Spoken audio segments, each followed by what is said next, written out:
সংবাদ সবাইকে স্বাগত জানাচ্ছি। আমি ফিরোজ তোহা। শুরুতে সংবাদ শিরোনাম জানিয়ে দেব হাতে পাওয়া সর্বশেষ বাংলা আপডেট সংবাদ। শুরুতেই থাকছে বুথে ঢুকে ব্যালটে সিল, কর্মকর্তা বললেন কিছুই করতে পারেনি। ঘড়ির কাঁটায় তখন ঠিক 9টা 16 মিনিট। ব্রাহ্মণবাড়িয়ার কসবা উপজেলার কুটি অটল বিহারী উচ্চ বিদ্যালয়ের ভোট কেন্দ্রের 4 নম্বর মহিলা বুথে ঢুকেছেন একজন ভোটার। সহকারী প্রিজাইডিং কর্মকর্তা তখনও বান্ডিল থেকে ব্যালট পেপার ছিঁড়ে ভোটারের হাতে দিতে পারেননি।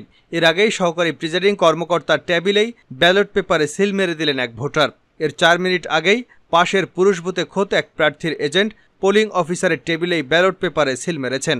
এ বিষয়ে প্রিজাইডিং কর্মকর্তার কাছে জানতে চাওয়া হলে তিনি অসহায়ত্ব প্রকাশ করেন, বলেন আমি কিছুই করতে পারিনি। এবারে জানাবো শরীয়তপুরের জাজিরায় ভোটকেন্দ্র দখল করে ব্যালটে সিল মারার খবর পেয়ে ভিডিও ধারণ করতে গিয়ে হামলার শিকার হয়েছেন 6 সাংবাদিক সহ আরও অন্তত 10 জন। জানাবো ষষ্ঠ উপজেলা পরিষদ নির্বাচনের দ্বিতীয় ধাপের ভোট গ্রহণ শেষে চলছে গণনা। মঙ্গলবার সকাল 8টা থেকে বিকাল 4টা পর্যন্ত টানা ভোট গ্রহণ চলে। জানিয়ে দেব একদলীয় বাকশাল কায়েম করতে সরকার অনেক দূর এগিয়ে গেছে বলে মন্তব্য করেছেন বিএনপির মহাসচিব মির্জা ফখরুল ইসলাম আলমগীর। এদিকে সাবেক সেনাপ্রধান আজিজ আহমেদের উপর নিষেধাজ্ঞার বিষয়ে যা বললেন পররাষ্ট্রমন্ত্রী ডক্টর হাসান মাহমুদ। এবং সর্বশেষ জানাবো আন্তর্জাতিক সংবাদ। ইরানের প্রেসিডেন্ট ইব্রাহিম রাইসির জানাজায় লাখো মানুষের ঢল নেমেছে। তারা মাতম করে শোক প্রকাশ করছেন, রাইসির জন্য আল্লাহর দরবারে কান্নাকাটি করছেন। এতক্ষণ শিরোনাম শুনছিলেন, এবার বিস্তারিত। প্রিয় দর্শক, আপনি যদি এই চ্যানেলে নতুন হয়ে থাকেন, ভিডিওটি দেখতে দেখতে চ্যানেলটি সাবস্ক্রাইব করে আমাদের সঙ্গেই থাকুন। আর এই ভিডিও সম্পর্কে আপনি আপনার মূল্যবান মতামতটি কমেন্ট বক্সে জানিয়ে দিন। আর হ্যাঁ প্রিয় দর্শক, জানিয়ে দিন ভিডিওটি কোথা থেকে দেখছেন। বুথে ঢুকে ব্যালটে সিল, কর্মকর্তা বললেন কিছুই করতে পারেনি। ঘড়ির কাঁটায় তখন ঠিক 9টা 16 মিনিট। ব্রাহ্মণবাড়িয়ার কসবা উপজেলার কুটি অটল বিহারী উচ্চ বিদ্যালয় ভোট কেন্দ্রের 4 নম্বর মহিলা বুথে ঢুকেছেন একজন ভোটার। সহকারী প্রিজাইডিং কর্মকর্তা তখনও বান্ডিল থেকে ব্যালট পেপার ছিঁড়ে ভোটারের হাতে দেননি। এর আগেই সহকারী প্রিজাইডিং কর্মকর্তার টেবিলে ব্যালট পেপারে সিল মেরে দিলেন এক ভোটার। তার 4 মিনিট আগে পাশের পুরুষ বুথে খোদ এই প্রার্থী এজেন্ট পোলিং অফিসারের টেবিলেই ব্যালট পেপারে সিল মেরেছেন। 4 নম্বর বুথে দায়িত্বরত সহকারী প্রিজাইডিং কর্মকর্তা মোহাম্মদ রাসেল উদ্দিনের কাছে ব্যালটে সিল মারা প্রসঙ্গে তাৎক্ষণিক জানতে চাইলে নিজের অসহায়ত্ব প্রকাশ করেন, বলেন আমি কিছুই করতে পারিনি। এমন চিত্র চোখে পড়ল ষষ্ঠ উপজেলা পরিষদ নির্বাচনের দ্বিতীয় ধাপে ব্রাহ্মণবাড়িয়ার কসবা উপজেলা নির্বাচনে। নারী বুথে উপজেলা ভাইস চেয়ারম্যান প্রার্থী এবং কসবা পৌর আওয়ামী লীগ সভাপতি মোহাম্মদ শফিকুল ইসলামের চশমা প্রতীকে এবং পুরুষ বুথে উপজেলা চেয়ারম্যান প্রার্থী সাইদুর রহমান স্বপনের কাপ্রিস প্রতীকে সিল মারা হয়েছে। কাপ্রিস প্রতীকের প্রার্থী সাইদুর রহমান স্বপনের বাড়ি কুটি গ্রামে। স্থানীয় গণমাধ্যম কর্মীরা কুটি অটল বিহারী উচ্চ বিদ্যালয় ভোট কেন্দ্রে গিয়ে এমন চিত্র দেখতে পেয়ে প্রিজাইডিং কর্মকর্তার সঙ্গে যোগাযোগ করেন। ভোট কেন্দ্রের নিচতলায় যখন এমন কাণ্ড ঘটছিল তখন প্রিজাইডিং কর্মকর্তা আমজাদ হোসেন দোতলায় বসে অফিসিয়াল কাজে ব্যস্ত ছিলেন। গণমাধ্যম কর্মীদের কাছ থেকে বিষয়টি জানতে পেরে তিনি বুথে ঢুকে এ বিষয়ে সবাইকে সতর্ক করেন। এর মধ্যে বিষয়টি ব্রাহ্মণবাড়িয়া জেলা প্রশাসক মোহাম্মদ হাবিবুর রহমান জানতে পেরে একজন নির্বাহী ম্যাজিস্ট্রেটের নেতৃত্বে বিজিবির স্ট্রাইকিং ফোর্সকে ওই কেন্দ্রে পাঠান। নির্বাহী ম্যাজিস্ট্রেট নাহিদা আক্তার ঘটনাস্থলে পৌঁছে ভোট কেন্দ্রে এসে ওই ভোটারদের আর খুঁজে পাননি। নাহিদা আক্তার বলেন, প্রিজাইডিং কর্মকর্তাদের সঙ্গে নিয়ে আমি ঘটনাস্থলে এসে জানতে পেরেছি ভোটাররা চলে গেছে। এজন্য আমি প্রিজাইডিং কর্মকর্তাকে বলেছি বিষয়টি লিখিতভাবে বিচারিক ম্যাজিস্ট্রেটকে অবগত করতে। নাম অনুযায়ী ওই ভোটারকে ডেকে এনে তার বিরুদ্ধে যেন ব্যবস্থা নেওয়া হয়। প্রিজাইডিং কর্মকর্তা আমজাদ হোসেন জানান, এই কেন্দ্রে 8টি বুথে ভোট গ্রহণ চলছে। এখানে মোট ভোটারের সংখ্যা 3819 জন।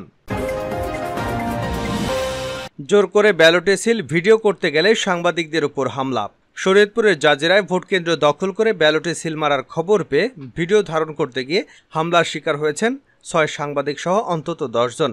মঙ্গলবার বেলা 11টার দিকে জাজিরার সেনেরচর ফরাজি দারুস-সুন্নাহ নুরানি হাফেজিয়া কওমি মাদ্রাসা এবং এতিমখানা কেন্দ্রে এ হামলার ঘটনা ঘটে। জাজিরা উপজেলা মোটরসাইকেল প্রতীকের চেয়ারম্যান প্রার্থী ইদ্রিস ফরাজির কর্মী সমর্থকরা এ হামলা চালায়। এ সময় স্থানীয় আহতদের উদ্ধার করে জাজিরা উপজেলা স্বাস্থ্য কমপ্লেক্স সহ বিভিন্ন হাসপাতালে ভর্তি করা হয়। পুলিশ সূত্র জানায়, শরীয়তপুরের জাজিরা উপজেলা পরিষদ নির্বাচনের ভোট গ্রহণ চলছে। এই নির্বাচনে ঘোড়া প্রতীকের প্রার্থী এস.এম. আমিনুল ইসলাম রতন এবং মোটরসাইকেল প্রতীকের প্রার্থী মোহাম্মদ ইদ্রিস ফরাজি সহ 5 জন প্রতিদ্বন্দ্বিতা করছেন। সকাল 8টা থেকে ভোট গ্রহণ হচ্ছে। জাজিরা উপজেলা প্রেস ক্লাবের সভাপতি পলাশ খান, সহসভাপতি বরকত মোল্লা, কালবেলার ভেদরগঞ্জ প্রতিনিধি আশিকুর রহমান হৃদয়, সাংবাদিক সঞ্জিত মোহাম্মদ সুজন, রুহুল আমিন সহ জেলার সাংবাদিকরা জাজিরা ফরাজি দারুসসুন্নাহ নুরানী হাফেজিয়া কওমি মাদ্রাসা এবং এতিমখানা কেন্দ্রে সংবাদ সংগ্রহে যান। তখন মোহাম্মদ ইদ্রিস ফরাজির কর্মী সমর্থকরা ভোট কেন্দ্রের কক্ষের কাপড় সরিয়ে প্রকাশ্যে ভোট দিচ্ছিলেন। এই সময় সাংবাদিকরা ভিডিও ধারণ করতে গেলে ইদ্রিস ফরাজির সমর্থক বিপ্লব সহ 25 থেকে 30 জন কর্মী সমর্থকরা সাংবাদিক পলাশ, বরকত, হৃদয়, সুজন, রুহুল, নুরুল আমিনের উপর অতর্কিত হামলা চালায়। এ সময় 6 সাংবাদিক সহ 10 জন আহত হন। হামলায় আহত সাংবাদিক আশিকুর রহমান হৃদয় বলেন, ভোটকেন্দ্রের বাইরে অবস্থান করছিলাম, হঠাৎ জানতে পারি ভোটকেন্দ্রের মধ্যে ভোটারদের প্রকাশ্যে ভোট দিতে বাধ্য করছেন মোটরসাইকেল প্রতীকের সমর্থকরা। পরে আমরা কয়েকজন সাংবাদিক ভিডিও ধারণ করতে গেলে সবুজ শার্ট গায়ে বিপ্লব খা এবং মোটরসাইকেলের ব্যাজ পরা এক যুবক আমাদের বাধা দেয় এবং মোটরসাইকেল কেড়ে নেয়। পরে আমাদের সঙ্গে থাকা অন্য সহকর্মীরা আমাদের বাঁচাতে এলে মোটরসাইকেল প্রতীকের প্রার্থীর ভাই ইমন ফরাজের নেতৃত্বে অনেক লোক এসে আমাদের উপর হামলা চালায়। পুলিশের থেকে সাহায্য চাইলে তারাও আমাদের সাহায্য করতে এগিয়ে আসেনি।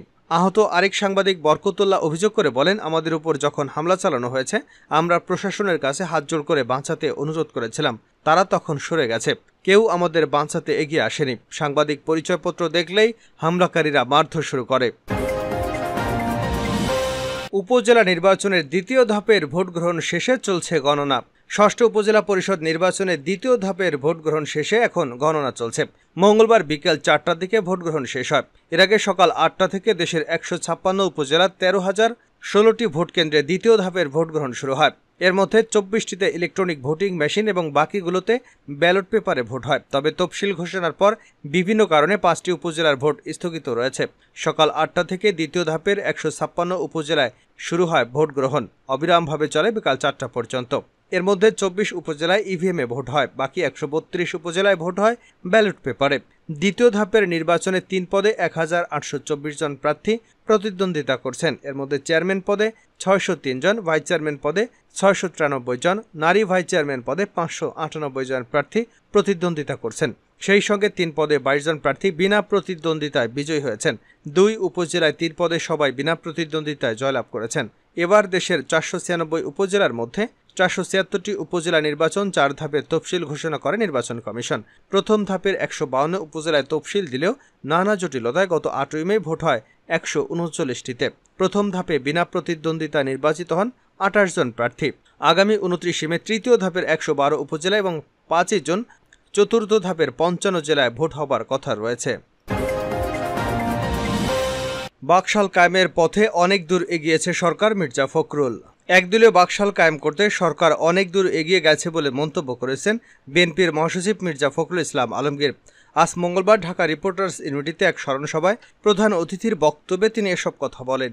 গণতান্ত্রিক পার্টি জাগপার প্রতিষ্ঠাতা সভাপতি শফিউল আলম প্রধানের 7তম মৃত্যুবার্ষিকী উপলক্ষে স্মরণসভার আয়োজন করে জাগপার একাংশ। মির্জা ফখরুল ইসলাম বলেন, একদলীয় বাকশাল কায়েম করতে সরকার অনেক দূর এগিয়ে গেছে। এটা তাদের সুকৌশল। গণতন্ত্রের আলখেল্লা পরে নির্বাচনে নাটক দেখাচ্ছে। এটা কোনো নির্বাচন হচ্ছে না। গত 15 বছরে যে অপকর্ম করেছে সেই ভয়ে তারা সুষ্ঠু ভোট দিতে ভয় পায়। এখন যে উপজেলা নির্বাচন হচ্ছে তাতেও জনগণের সায় নেই। প্রকৃত অর্থে এর মাধ্যমে কোনো জনগণের প্রতিফলনই হচ্ছে না।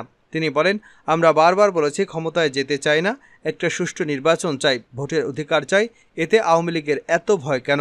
কারণ তারা যে অপকর্ম করেছে এগুলো তন্ন তন্ন করে খুঁজে বের হবে সেই ভয়ে। স্বাধীনতা আন্দোলনের মূল দাবি ছিল গণতন্ত্র, সেই চেতনা আওয়ামী লীগ ধ্বংস করেছে। এখন আবার একদলীয় শাসনের দিকে যখন আওয়ামী লীগ নিয়ে যেতে চায় তখন তার মূল বাধা বিএনপি। আজিজ আহমেদের উপর নিষেধাজ্ঞা নিয়ে যা বললেন পররাষ্ট্রমন্ত্রী। সাবেক সেনাপ্রধান আজিজ আহমেদের উপর নিষেধাজ্ঞার বিষয়ে ওয়াশিংটনে অবস্থিত বাংলাদেশ মিশনকে যুক্তরাষ্ট্র আগেই জানিয়েছিল বলে জানিয়েছেন পররাষ্ট্রমন্ত্রী ডক্টর হাসান মাহমুদ। মঙ্গলবার সেগুন বাগিচার ঢাকা রিপোর্টার্স ইউনিটিতে আয়োজিত এক অনুষ্ঠানে তিনি এসব কথা বলেন। মিট দ্য রিপোর্টস নামের ওই অনুষ্ঠানের আয়োজন করে ঢাকা রিপোর্টার্স ইউনিট। দুর্নীতিতে জড়িত থাকার অভিযোগে বাংলাদেশের সাবেক সেনাপ্রধান জেনারেল অবসরপ্রাপ্ত আজিজ আহমেদ এবং তার পরিবারের সদস্যদের উপরে নিষেধাজ্ঞা দিয়েছে যুক্তরাষ্ট্র।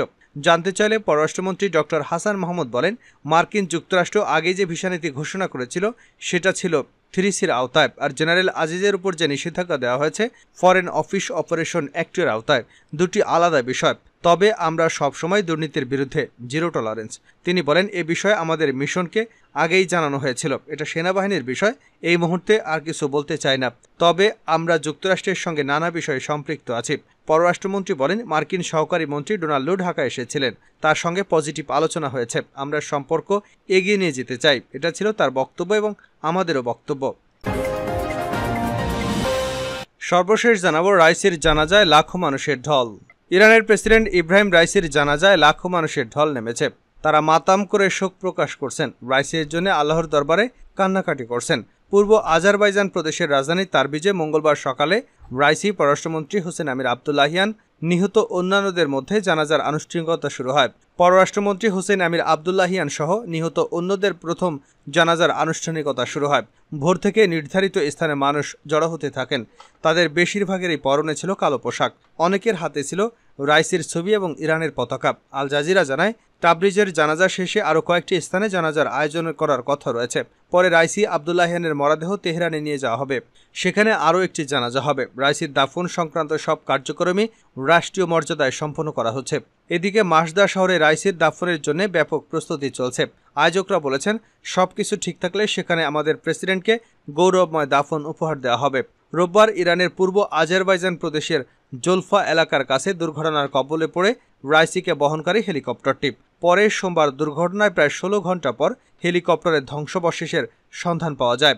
এ দুর্ঘটনায় প্রেসিডেন্ট রাইসি, দেশটির পররাষ্ট্রমন্ত্রী হোসেন আমির আবদুল্লাহিয়ান এবং পূর্ব আজারবাইজানের গভর্নর মালেক রহমাতি সহ আরও আরোহী নিহত হন।